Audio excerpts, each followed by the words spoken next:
Salam alaikum Zulf Laoun. Bonsoir. La visite à Alger du ministre français de l'Intérieur, Laurent Nunez, intervient dans une séquence délicate pour la relation algéro-française. Le climat est tendu, les déclarations mesurées, les attentes prudentes. Mais au-delà des crispations, une question centrale se pose. Comment préserver l'essentiel sans renoncer aux principes? Le repositionnement de la France sur le dossier du Sahara occidental a incontestablement suscité une réserve marquée à Alger. Pour les autorités algériennes, ce sujet demeure sensible, lié à une lecture constante du droit des peuples à disposer d'eux-mêmes. La réaction officielle s'inscrit donc dans une logique de continuité diplomatique. Toutefois, la gestion de cette divergence soulève un enjeu d'équilibre. La relation algéro-française ne repose pas uniquement sur un dossier géopolitique, aussi important soit-il. Elle est structurée par les intérêts sécuritaires communs, des échanges économiques conséquents et surtout une interdépendance humaine profonde. La fermeté affichée par Alger traduit une volonté d'affirmation souveraine et de clarification politique. Mais elle s'exerce dans un contexte où les deux pays restent liés par des mécanismes concrets de coopération. Lutte antiterrorisme, coordination judiciaire, gestion migratoire. Ces domaines exigent stabilité et continuité. La diaspora algérienne en France constitue d'ailleurs un indicateur sensible de l'état de la relation. Chaque tension diplomatique produit des effets indirects. Ralentissement consulaire, crispation administrative, climat politique plus chargé. Sans être actrice des désaccords, elle en ressent rapidement les retombées.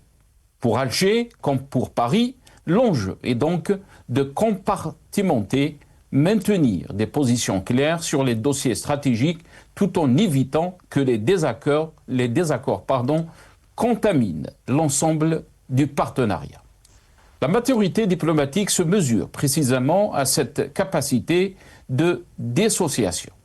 La relation algéro-française a souvent traversé des phases de tension avant de retrouver un terrain de pragmatisme. La séquence actuelle n'échappe pas à cette dynamique cyclique. Reste à savoir si les deux capitales sauront transformer cette période de crispation en opportunité de clarification durable. Car au fond, ni Alger ni Paris n'ont intérêt à une relation instable. L'histoire les lie, la géographie les rapproche et les réalités stratégiques les obligent. Nous en débattrons avec nos invités juste après cette petite intro.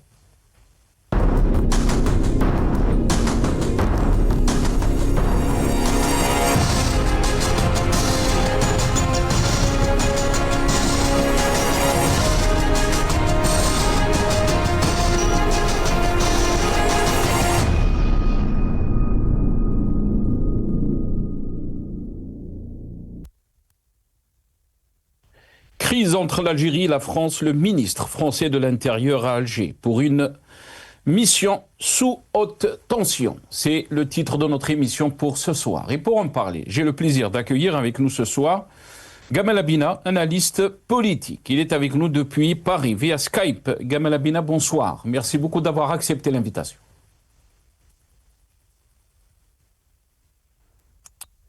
Ah, petit problème de son, Gamal Abina.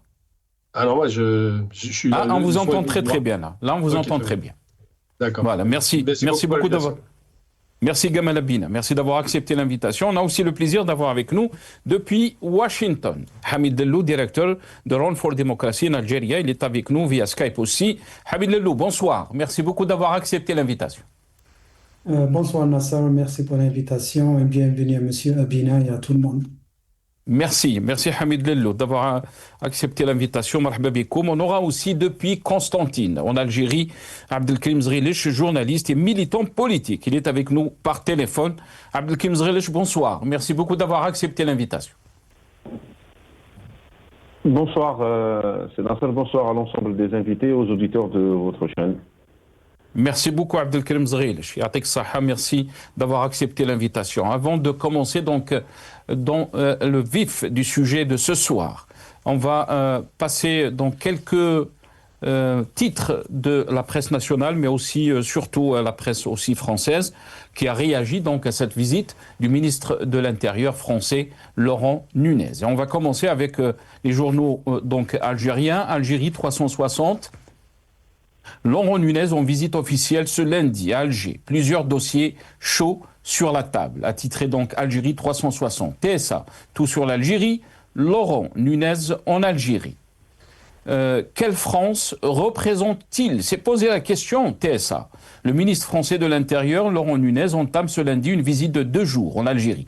La réussite de sa visite dépend de plusieurs facteurs. Le matin d'Algérie. Laurent Nunez entame une visite de 2 jours à Alger. Tout simplement donc attitré le journal Le Matin d'Algérie. Et on commence donc avec la presse française. France 24. Le ministre de l'Intérieur, Laurent Nunez, en Algérie pour tenter de renouer le dialogue. Le ministre français de l'Intérieur se rend en Algérie lundi et mardi.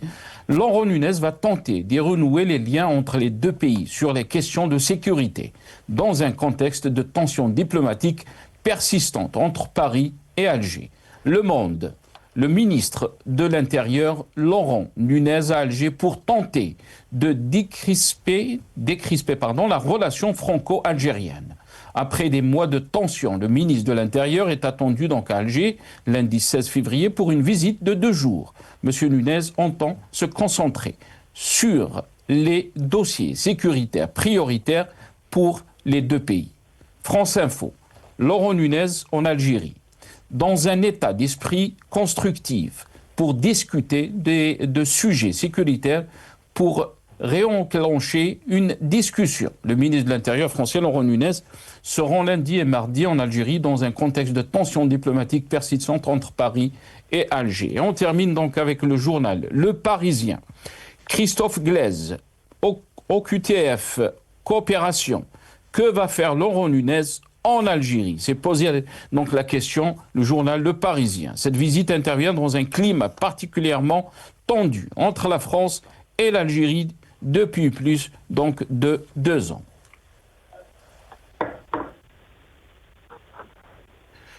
Voilà, des titres de la presse nationale, mais aussi beaucoup de réactions dans la presse française aussi.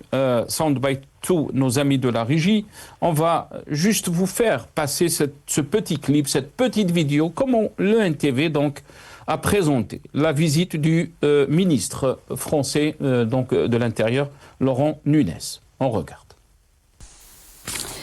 استقبل اليوم وزير الداخلية والجماعات المحلية والنقل سعيد سعيود وزير الداخلية الفرنسي لوران لونياز الذي حل بالجزائر في زيارة رسمية تدوم يومين بدعوة من نظيره الجزائري.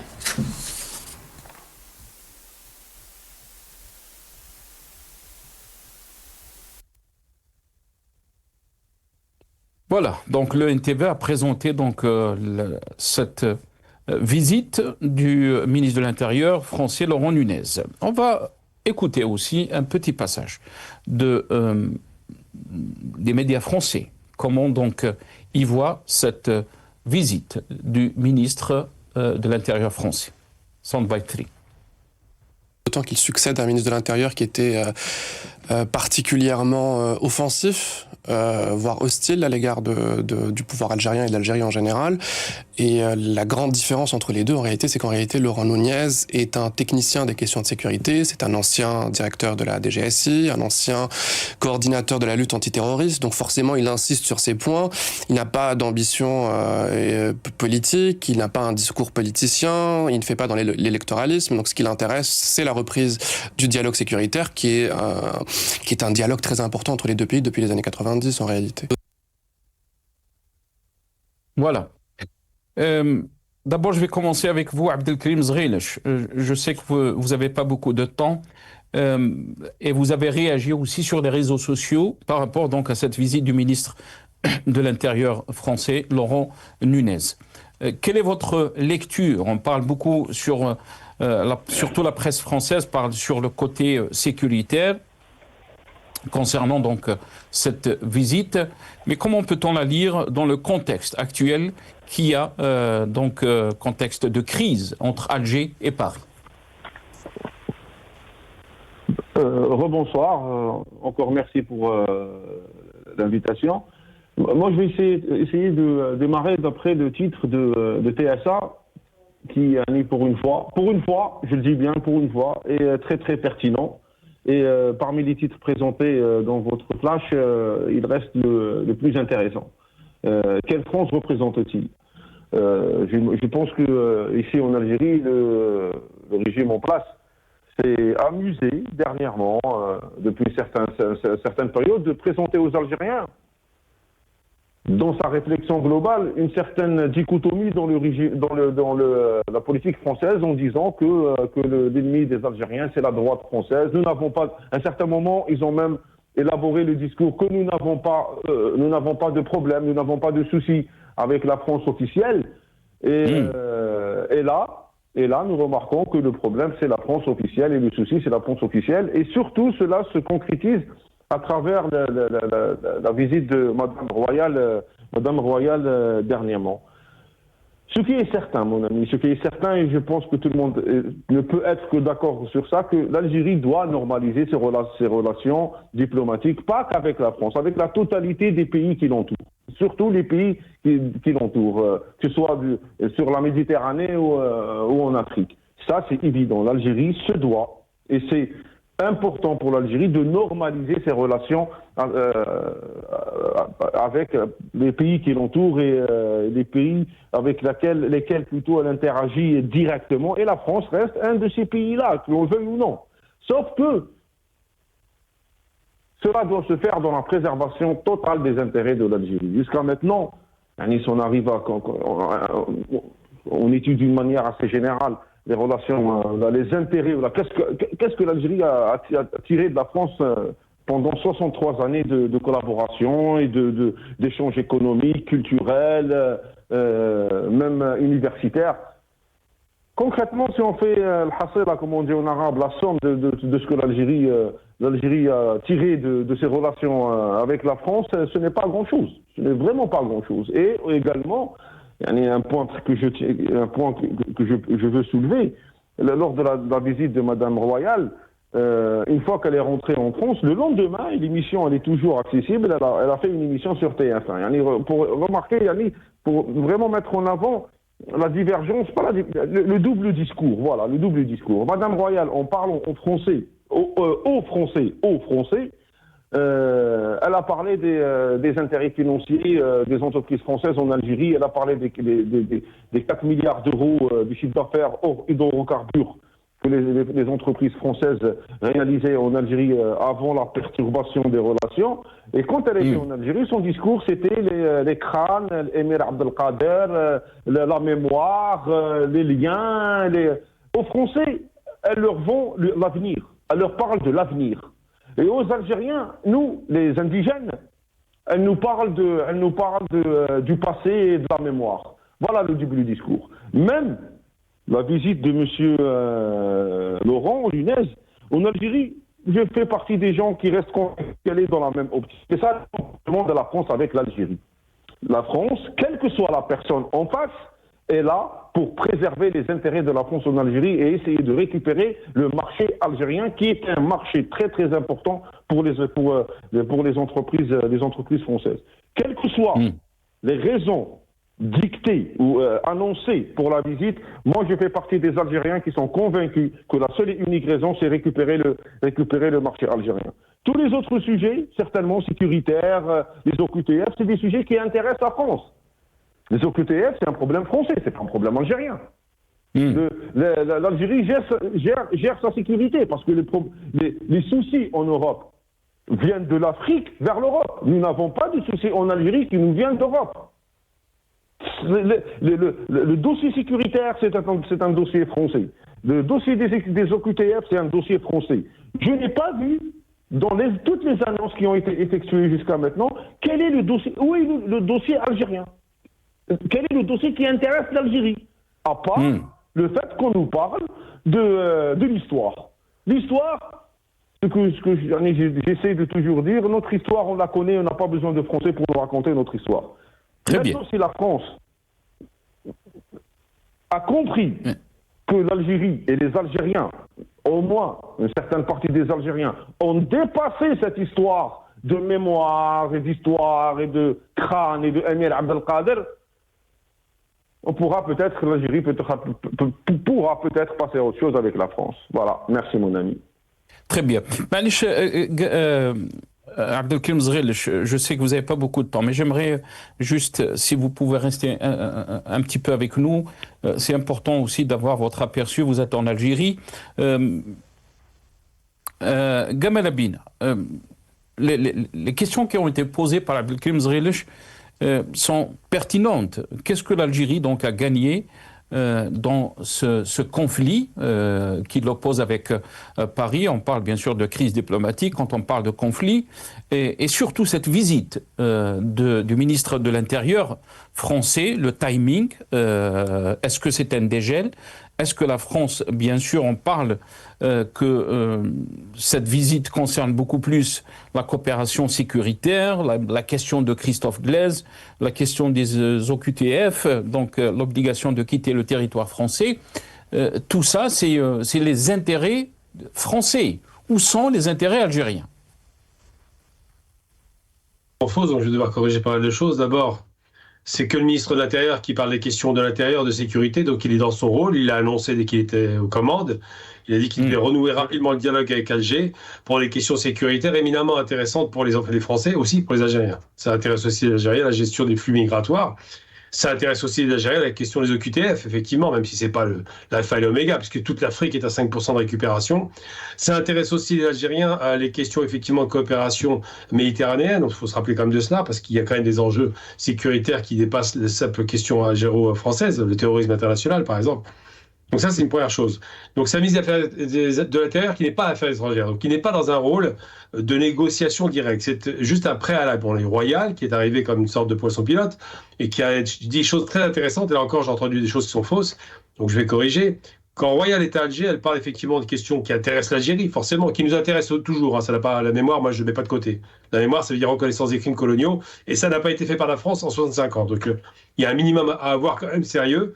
Donc peut-être qu'il y en a qui ont eu de la chance de ne pas avoir connu de crime dans leur famille. Moi, mon grand-père, je ne l'ai pas connu parce qu'il a été assassiné par le colonialisme. Et mon père est mort à cause des contaminations du désert algérien. Donc, quand il a fait la guerre des sables en 63. Donc, oui, moi, ça m'intéresse personnellement de savoir pourquoi la France ne reconnaît pas ces crimes et pourquoi elle ne fait pas d'avancée, sachant que j'ai déjà eu l'occasion d'interpeller des politiques qui ont, eux, fini par dire oui, il faut le faire. Il faut reconnaître les crimes et demander pardon. Donc, la demande de pardon, c'est le minimum syndical puisqu'il n'y a pas eu de procès, il ne s'est rien passé. Donc, non, ça intéresse bien les Algériens. Quand elle parle Royal, elle parle effectivement des questions qui intéressent d'abord l'Algérie, la question de la mémoire, ça va de soi, la question de la reconnaissance des crimes, et elle le dit clairement, mais elle le disait aussi en France. Ça, c'est pas vrai ce qui a été dit là. Ensuite, quand elle parle au français, évidemment, elle ne va pas seulement parler de ces questions-là, qui sont des questions qu'on ne doit pas contourner. Elle parle d'économie, mais quand j'ai entendu dire qu'elle n'a parlé que d'économie en France et de mémoire en Algérie, c'est faux. J'ai entendu sa conférence, elle parle de tout un tas de convergences possibles sur un plan économique, de coopération multilatérale, et elle a parlé d'économie. C'est au centre du débat, parce que les relations entre les pays, pour qu'ils s'apaisent, ce sont des relations qui se dynamisent par l'économie. On se souvient que l'Europe ne se fait plus la guerre depuis 80 ans, parce qu'il y a eu d'abord le charbon et l'acier, puis ensuite des coopérations internes économiques, des intégrations régionales. C'est comme ça qu'on obtient des résultats cohérents dans l'économie et dans la réussite de la paix. Mais elle parlait beaucoup plus des entreprises françaises, Gamal Abina. Je m'excuse, je vous ai coupé la parole. Elle parlait, et on a vu ce qui s'est passé juste après le départ de Ségolène Royal, c'est que le blé français donc a fait son retour en Algérie, puisqu'on a autorisé donc l'importation de presque 5000 tonnes du blé français, ce qui n'est pas passé il s'est pas passé donc il y a presque 2 ans. On a bloqué donc on est dans cette dynamique des intérêts français d'abord. C'est ce que disait De Gaulle. De Gaulle dit qu'il n'y a pas d'amis. Les États n'ont pas d'amis, n'ont que des intérêts. Donc c'est logique. Je ne vois pas en quoi c'est choquant que Royal défende les 400 opérateurs français en Algérie, enfin les 400 entreprises françaises et les 6000 opérateurs. J'ai eu l'occasion de rencontrer le responsable d'ailleurs de ce conglomérat d'entreprises françaises installées en Algérie qui est inquiet. Parce que lui dit, les affaires de l'ancien Premier ministre, de ministre de l'Intérieur, qui mettait le feu à chaque fois aux relations, ont été pour nous catastrophiques. Et il a raison. Il y a des familles derrière qui vivent de cela, mais pas seulement du côté français, il y a aussi du côté algérien. Les opérateurs économiques, c'est des deux côtés. Il y a aussi beaucoup de franco-algériens qui travaillent entre les deux pays.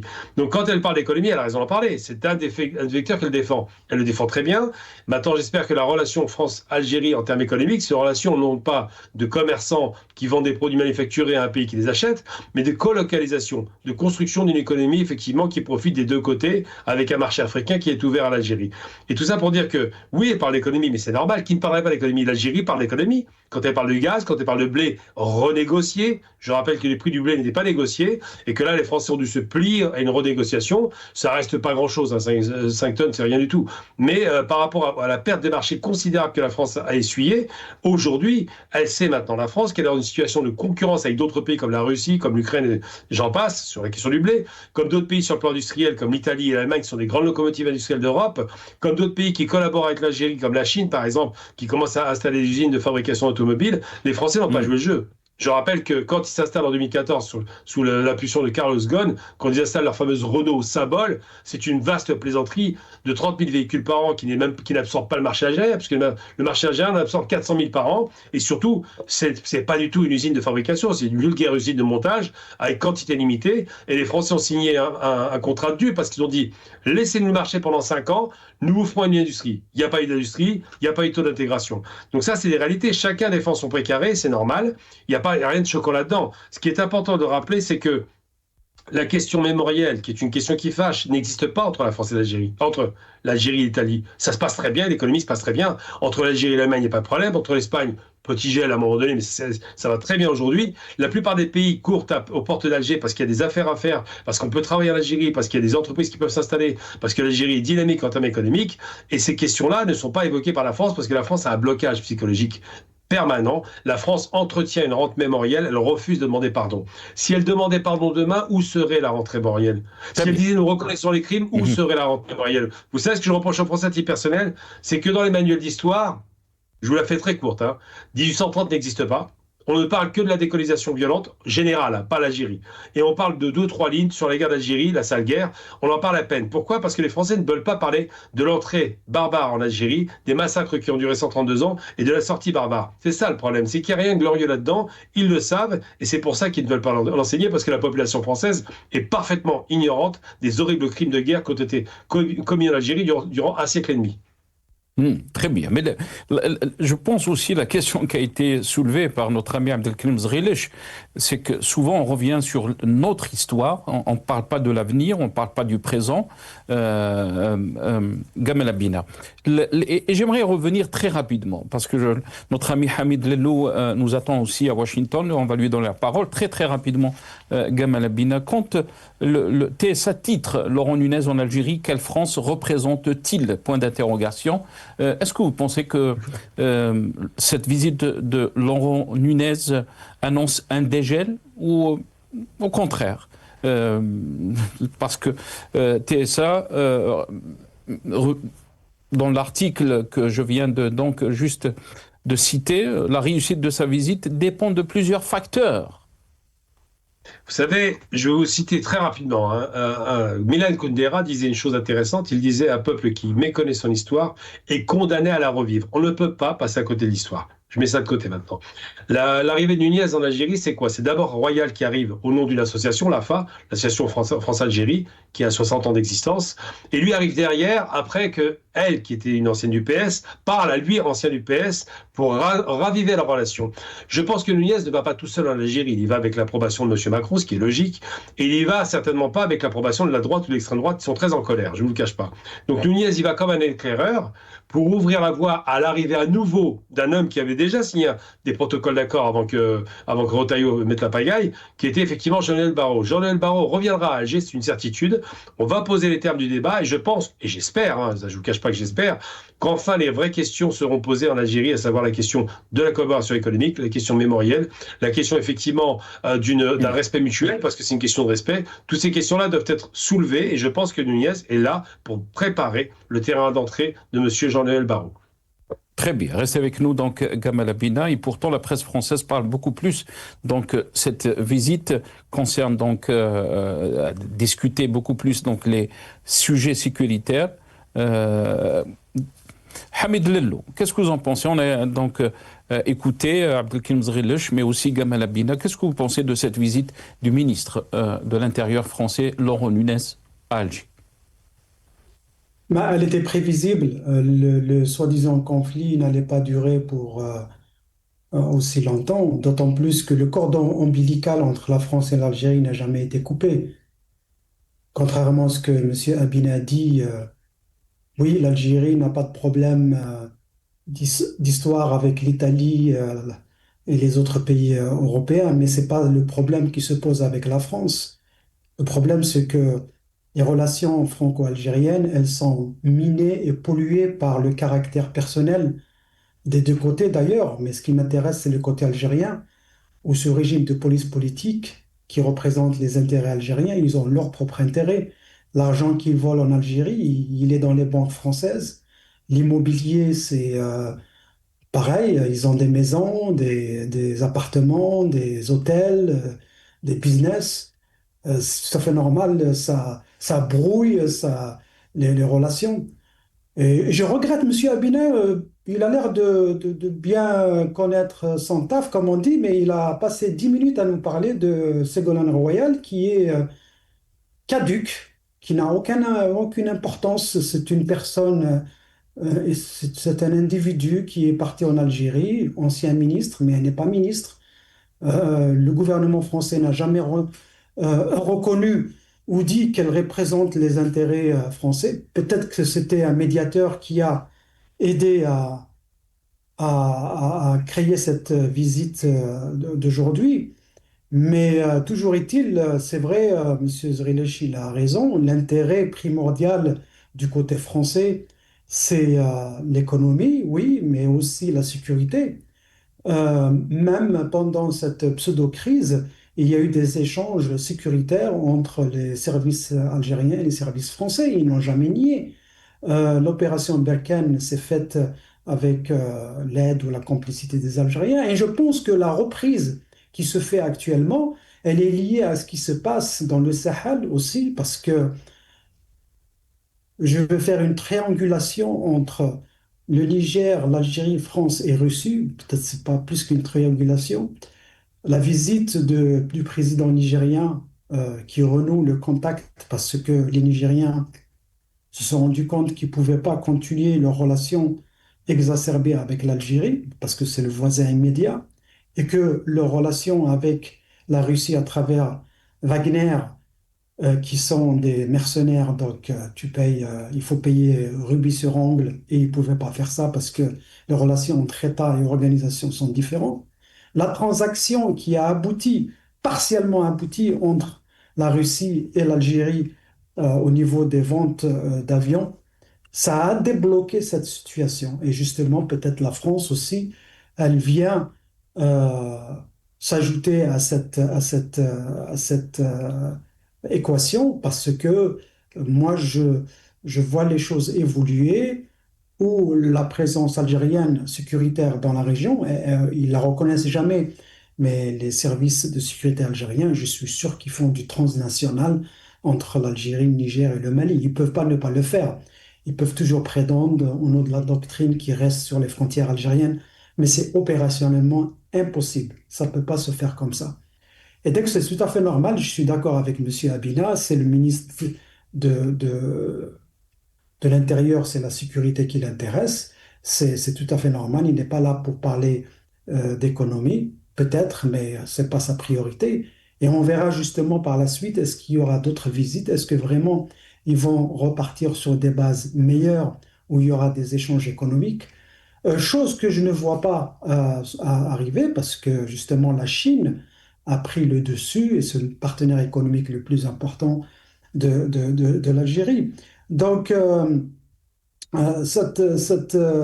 ce problème, et vous l'avez bien cité dans votre présentation, il faut que le côté algérien apprenne à dissocier ou à fragmenter les sujets. Je pense qu'ils savent le faire. Et moi, ce qui me fait dire qu'il pourrait réussir parce que je fais une grande distinction entre l'Algérie opérationnelle, les éléments algériens qui travaillent opérationnellement et les pseudo-responsables qu'on voit à la télé. C'est des visites du folklore parce que pourquoi je dis ça? Parce qu'il faut qu'ils le fassent, parce que de fait que le régime, le gouvernement soi-disant algérien qui représente l'Algérie, il est là, et les forces extérieures, y compris la France, ils font semblant de travailler avec eux, mais ils parlent pas à ces gens-là. Moi, je vous le dis, ils parlent aux gens opérationnels. Et d'ailleurs, on en a parlé la semaine dernière, lors de cette séance qu'il y a eu au niveau du Congrès où la personne qui était interviewée par le Sénat faisait clairement comprendre à tout le monde qu'il y a des gens avec qui on parle et il y a des gens avec qui on négocie. Voilà. Et que les choses se faisaient sous la table. Oui. Restez avec nous, Hamid Lellou. Je ne sais pas, Abdelkim Zrilech, est-ce que vous êtes toujours avec nous? Abdelkim Zrilech?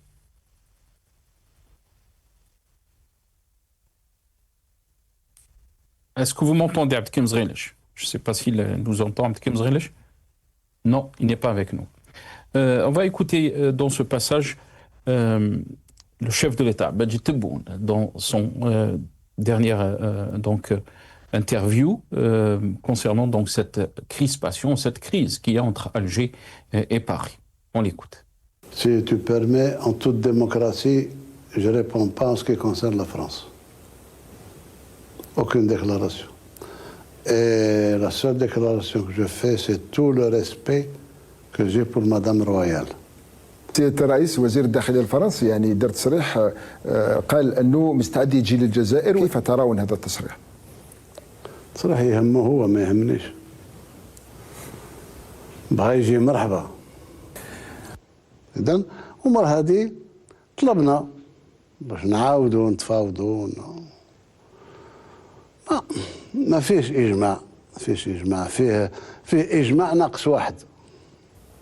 Celui qui veut ridiculiser ou humilier l'Algérie مازال ما ولدتوش أمه بعبارة شعبية. Voilà. Mais aussi, Majid Tebboune a répondu à une question donc, concernant les OQTF, les obligations de quitter le territoire français. On l'écoute dans cette réponse. Les OQTF, on les a refusés à un ministre des Cannes. Parce que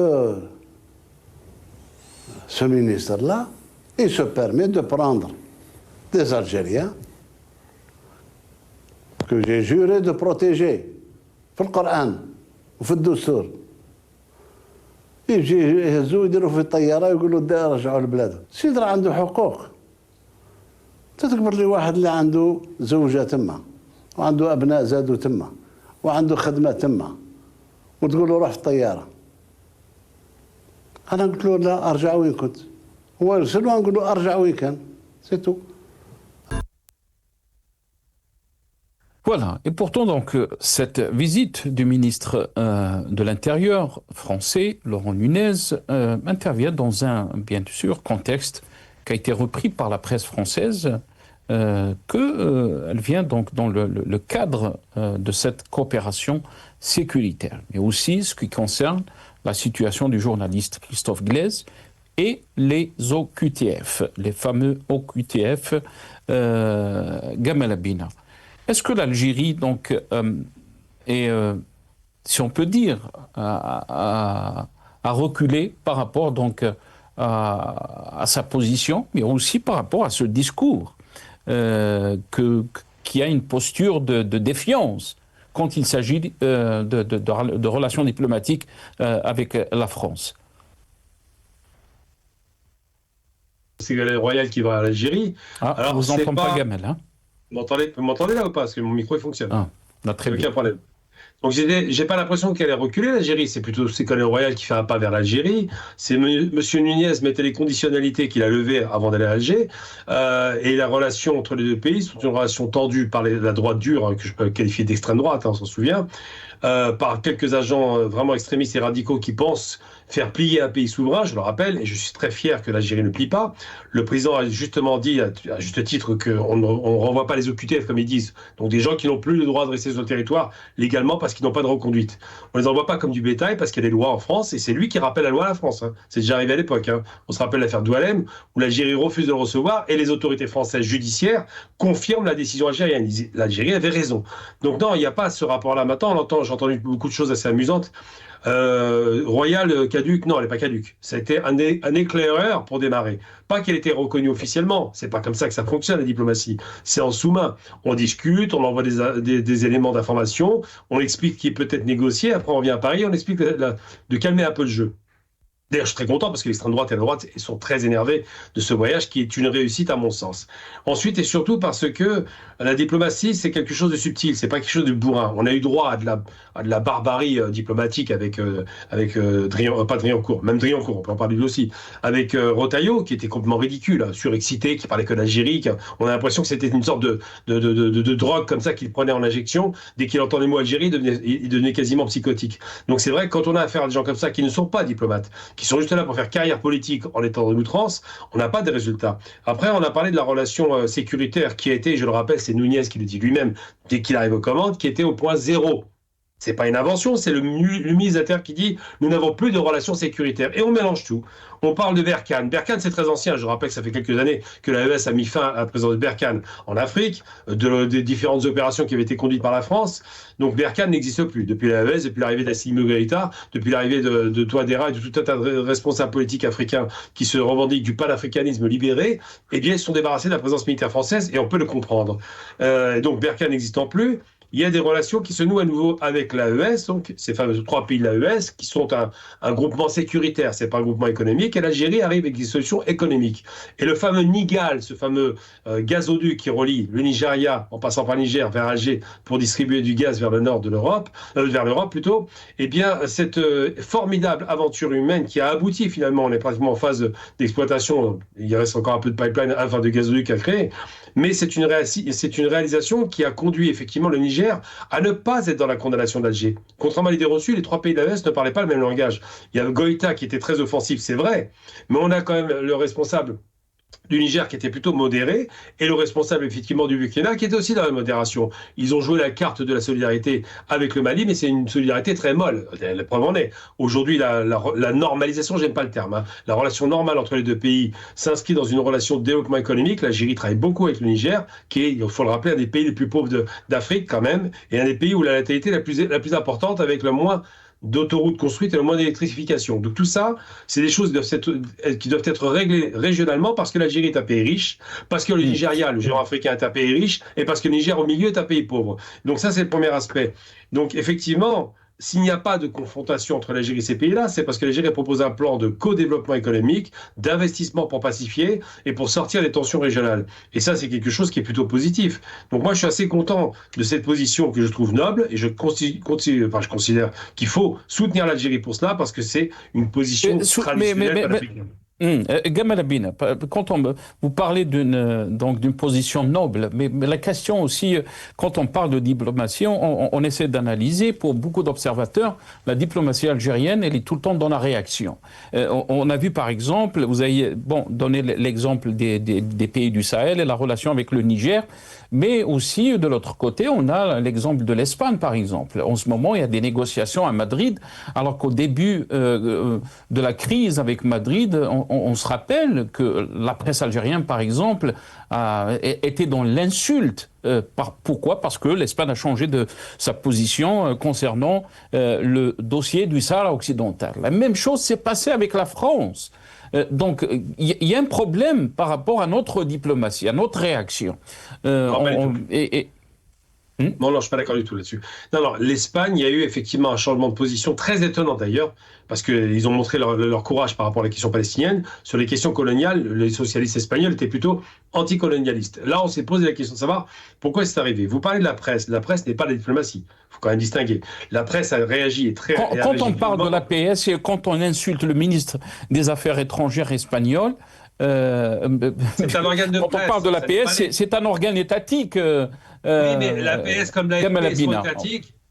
L'APS comme l'AFP ou Reuters peuvent être étatiques, quoique Reuters non, mais l'AFP, ça n'empêche pas que ça n'est pas la diplomatie. C'est une réaction d'information, d'organes d'information qui ne reflète pas nécessairement ce qui est dit à la tête de l'État. Après, la tension qu'il y a eu observée entre l'Algérie et effectivement l'Espagne a duré un temps, mais la diplomatie a repris ses droits, et bizarrement, ça se passe très bien aujourd'hui. Il faut bien comprendre que l'Espagne... Mais la question pourquoi ces réactions, alors, parce que là, et qu'est-ce que l'Algérie a gagné? Parce que quand on parle, on a perdu beaucoup de temps en termes aussi d'image de notre pays. Quand on commence à insulter des pays dont nous avons des relations diplomatiques, ces pays souvent.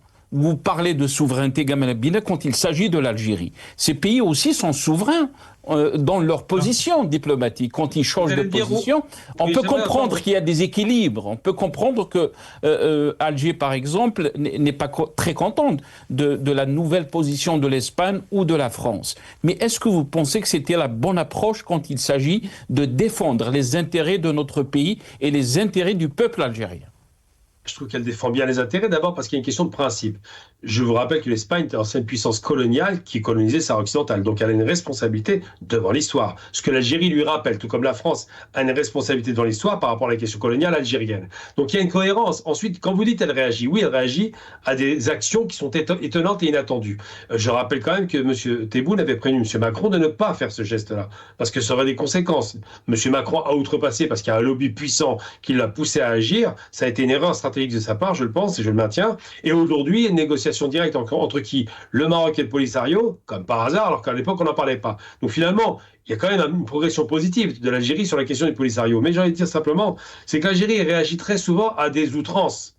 C'est pas le contraire. L'Algérie n'est pas outrancière. Elle ne provoque personne. Mais quand on voit, par exemple, des Retailleau et puis des Le Pen et puis toute la racaille d'extrême droite dans les médias français insulter, et là on parle d'insultes, l'Algérie n'insulte pas. Là, je suis pas d'accord avec vous.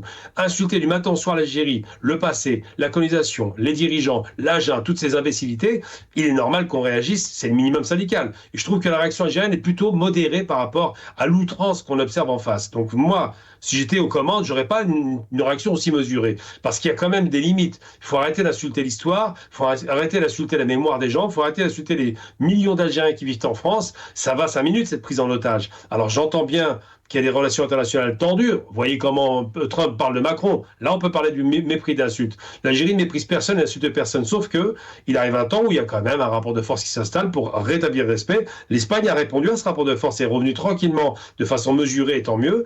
L'Italie et l'Allemagne, ça se passe très bien, l'Angleterre aussi, enfin tous les pays du monde en général. L'Algérie n'a pas de problème avec personne, sauf avec des pays qui sont soit des juntes militaires, on l'a vu avec le Mali, ou soit des pays dont le terme démocratique est un concept abscon, et qui ne respectent pas le droit international. Je considère que l'Algérie se borne à respecter ce droit international et que tant que le droit fait la force, ça va. Si la force fait droit, il y a problème et je préfère entendre que ce soit le droit qui dirige plutôt que la force des armes. Très bien. Reste avec nous, Jamal Abina, et on se rappelle très bien de l'APS qui s'en est pris au ministre espagnol des Affaires étrangères. Bien sûr, et je peux vous dire que c'était des attaques, une attaque, et c'était limite, on peut dire, des insultes. Et on a fait une émission par rapport à ça.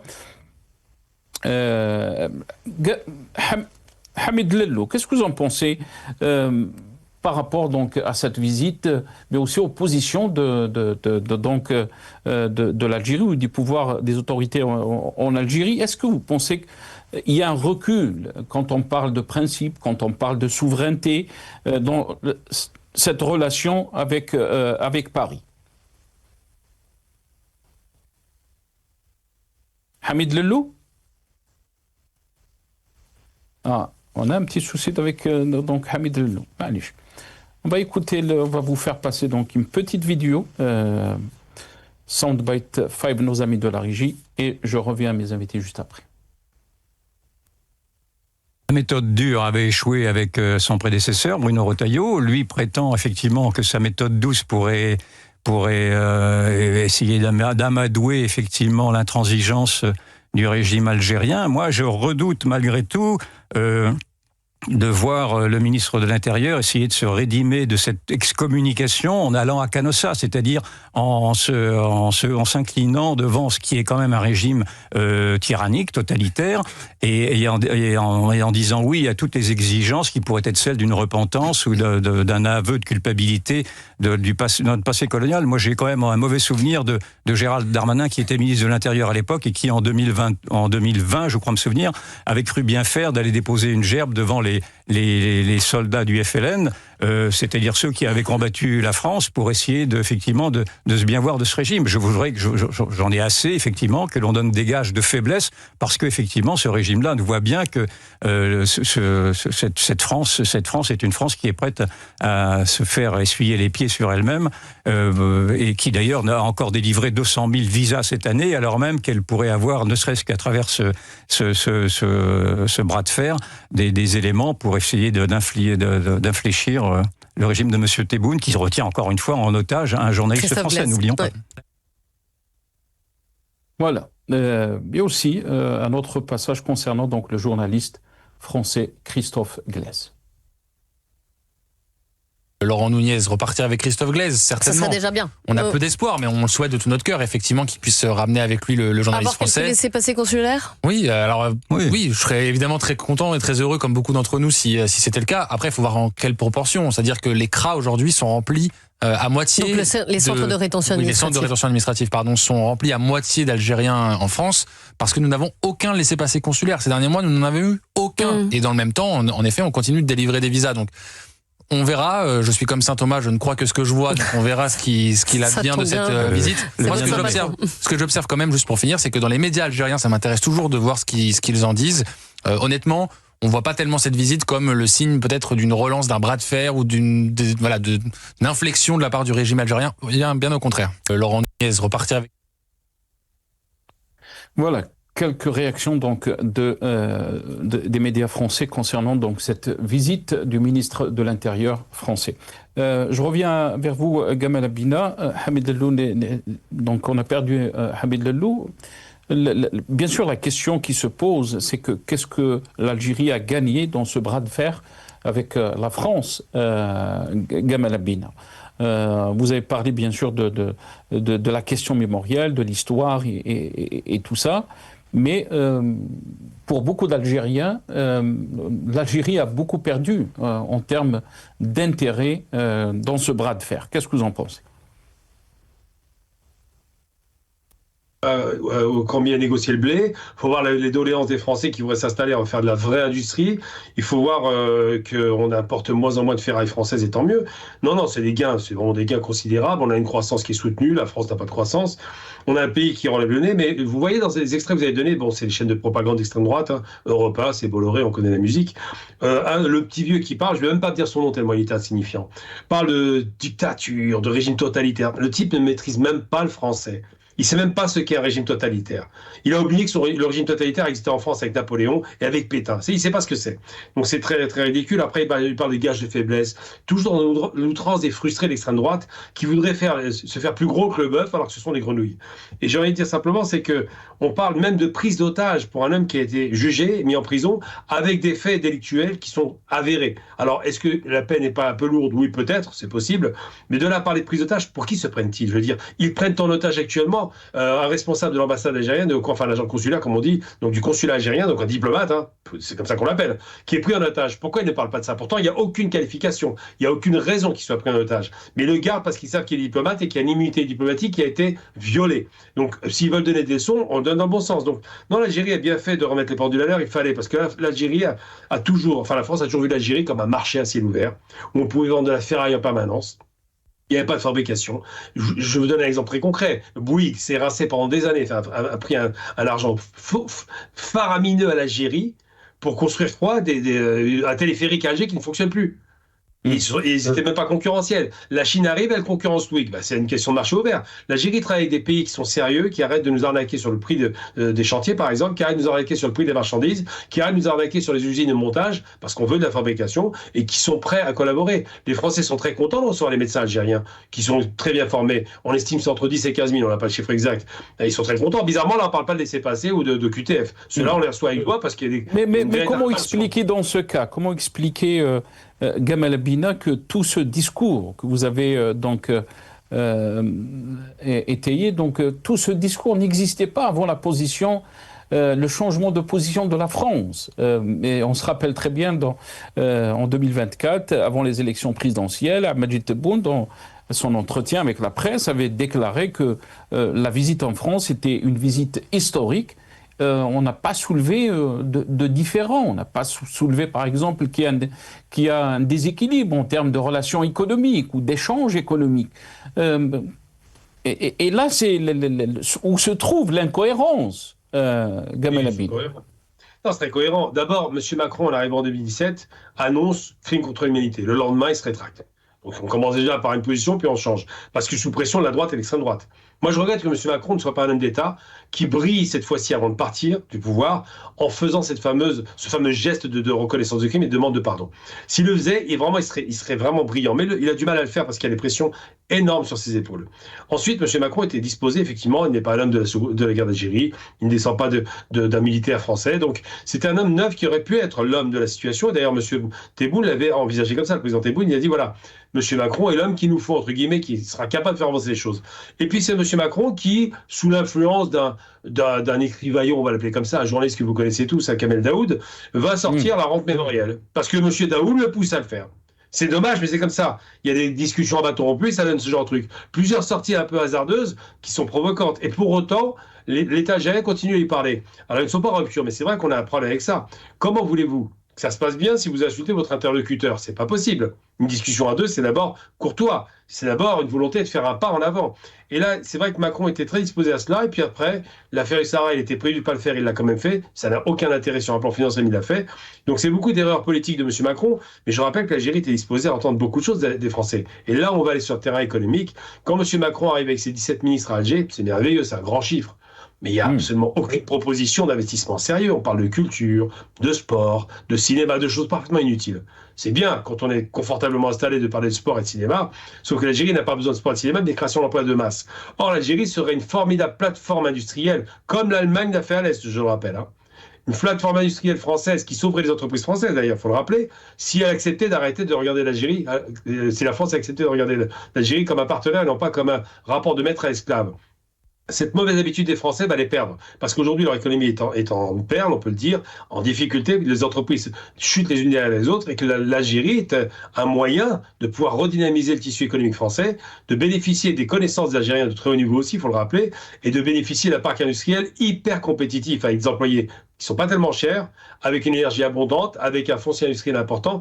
Tout ça, c'est des avantages comparatifs considérables. Malheureusement, la France parie sur quoi? Parie sur d'autres pays, mais pas sur l'Algérie. Et bien, c'est un pari perdant. Et le rapport de force qui est installé aujourd'hui est sain. Parce qu'on rappelle aux Français, vous n'êtes pas les seuls sur Terre, messieurs. En puissance industrielle, il y a l'Allemagne, il y a l'Italie, et elle bosse avec nous. L'Italie a fait montre d'une une vraie franchise avec l'Algérie, puisqu'ils ont envoyé Stellantis en Algérie, on a une usine de fabrication. Je suis désolé, il n'y a pas de comparaison possible. L'Italie fait le boulot, l'Allemagne fait le boulot, dans le domaine de la recherche et du domaine militaire avec Mercedes-Benz. Tout ça, c'est des réalités que les Français ont mis de côté. Donc aujourd'hui, si les Français veulent se conformer à une certaine éthique et à un certain rapport de gagnant-gagnant, je parle bien de gagnant-gagnant, ils ont plutôt intérêt à parler aux Algériens de façon raisonnable et non pas de façon méprisante. Mais quand vous parlez de rapport de force, Gamal Abina, est-ce que vous pensez que l'Algérie a les moyens de sa politique? Quand on parle de rapport de force, on parle de la France, de la place de la France en Europe, dans le monde, de son influence, mais aussi de l'autre côté, on parle aussi d'une diaspora algérienne qui est la plus grande, la plus importante dans le monde. Et il y a des répercussions. On parle ces répercussions, bien sûr, ralentissement de de délivrance de visas, tensions administratives pour les binationaux, crispation dans le débat public français, bien sûr, sur l'immigration. On parle donc de l'annulation des accords de 1968. Et tout ça, c'est un prix que les Algériens sont en train de payer. Non, il ne le paye pas, au contraire. Moi, je trouve que le président algérien était très mesuré. Je le répète à nouveau, il y a de la mesure chez lui. C'est pas de l'outrance. Quand il dit on va pas nous humilier, il a raison. Faut quand même pas délirer, parce qu'il y a eu beaucoup de propos en face qui étaient extrêmement violents. Faut le rappeler tout de même. Hein. Je rappelle que c'est les ministres qui parlaient violemment de l'Algérie, alors que l'Algérie me parlait de l'APS, mais c'est pas les ministres. Ensuite, il y a encore moins le président. Mais ce qu'il explique simplement, c'est qu'effectivement, il y a une diaspora importante en France, et que, au nom de cette relation saine avec sa propre communauté établie à l'étranger, le président a rappelé, il faut qu'on fasse tout de même attention à ne pas oublier que les Français ont quand même sur leur territoire des gens qui sont des nôtres. Donc ça, c'est quelque chose de positif. Ensuite, qu'est-ce qu'on a à perdre concrètement de la France ? 3 parfums, il faut être un peu sérieux. La France n'est plus la puissance qu'elle a été. Les vraies puissances en Europe maintenant, c'est l'Allemagne et l'Italie, il faut être très clair hein, sur le plan industriel. Et surtout, la France ne peut pas se mettre en rapport de force avec l'Algérie sur le plan économique parce qu'elle est dépendante de l'Algérie. L'Algérie n'est pas du tout dépendante de la France. Elle n'a aucun besoin concret de la France qui ne soit pas remplaçable. Si on ne prend pas de voitures françaises, on les prend en Allemagne. Où est le problème ? Si on ne prend pas de parfums français, on y va en Italie. C'est pas essentiel. Ce qui est essentiel, c'est le rapport de respect d'État à État. Et les États qui nous respectent, on le voit l'Italie, l'Angleterre, l'Espagne, l'Allemagne, enfin les grandes puissances européennes. Étrangement, ça se passe très bien. Parce qu'il n'y a pas de condescendance, parce qu'il n'y a pas ce regard d'ancien maître qui se prend pour encore le colon. Il n'y a pas de colonisation, c'est fini, le passé est passé. Le rapport de force, c'est que l'Algérie est la 4e puissance, 3e maintenant, puissance économique en Afrique. Dieu merci, que l'Algérie s'autonomise de plus en plus, qu'elle a les capacités de développer, parce qu'il y a une jeunesse importante, un parc industriel important, l'économie sur le plan de l'agriculture, c'est l'explosion littérale, sur le plan de la pharmacie, on a 80% de capacité de production, et surtout, et c'est là où je le rappelle, il y a des Algériens qui ont investi en France pour sauver les entreprises françaises. Rappelons-le tout de même. Je me rappelle de Brandt à l'époque, de Moulinex, ça c'est quelque chose de positif. Eh bien moi je pense qu'il faut commencer en réflexion à se dire qui a vraiment besoin de l'autre. Est-ce que la France a besoin de l'Algérie ? Oui, pour l'énergie. Est-ce que l'Algérie a besoin de la France ? Non, il y a d'autres pays. L'Algérie n'a pas besoin de la France ? Pas du tout. En aucun cas. Ça veut dire même tous ces Algériens qui vivent en France, donc l'Algérie n'a pas besoin de la France. Elle a besoin de sa diaspora uniquement, sa diaspora, pas de la France. L'institution France et l'économie française n'est pas essentielle à l'Algérie. Ce qui est essentiel, c'est que notre communauté algérienne puisse travailler avec nos pays d'origine. Mais on fait ce qu'on veut. On est binationaux, on fait ce qu'on veut. Mais l'Algérie n'a pas besoin de la France. La diaspora, c'est pas la France. La diaspora, c'est les Algériens qui vivent en France.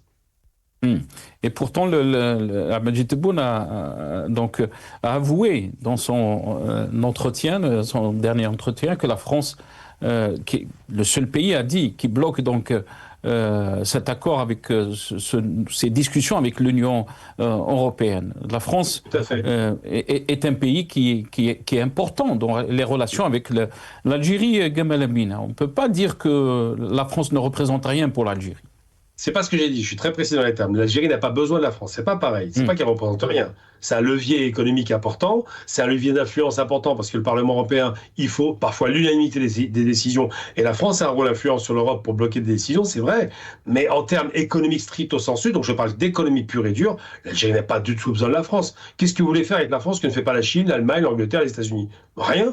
Ils ne sont pas plus compétitifs. Vous n'allez pas acheter des Rafales en France, des avions chinois qui sont moins chers et de meilleure qualité. Ils l'ont prouvé dans le conflit entre l'Inde et le Pakistan. Donc il faut être très clair. L'Algérie a besoin qu'on ne fasse pas d'inquiétude à sa diaspora, c'est vrai. L'Algérie a besoin effectivement de tranquillité, c'est vrai, de ne pas être inquiétée par des manœuvres grossières, mais elle n'a pas besoin économiquement de la France. Maintenant, les relations d'État à État, on a la Méditerranée qui nous sépare, c'est deux grandes puissances, il ne faut pas les perdre de vue, qui doivent se respecter, je suis d'accord avec vous. On a besoin de relations courtoises, cordiales, économiques si possible, mais en aucun cas c'est un besoin interdépendant. Il n'y a aucune dépendance de l'Algérie vers la France. Très bien. Merci beaucoup Gamal Amina. On est arrivé à la fin de cette émission. Désolé, on a perdu Hamid Lello. Donc, merci à tous nos invités. Abdelkrim Zrilish qui était avec nous au début de cette émission, journaliste et militant politique. Merci aussi à vous, Gamal Amina, analyste politique. Vous étiez avec nous depuis Paris. Merci aussi à Hamid Lello, directeur de Run for Democracy en Algérie. Il était avec nous depuis Washington. Merci à vous, chers téléspectateurs, d'avoir suivi cette émission. Yatikum Saha.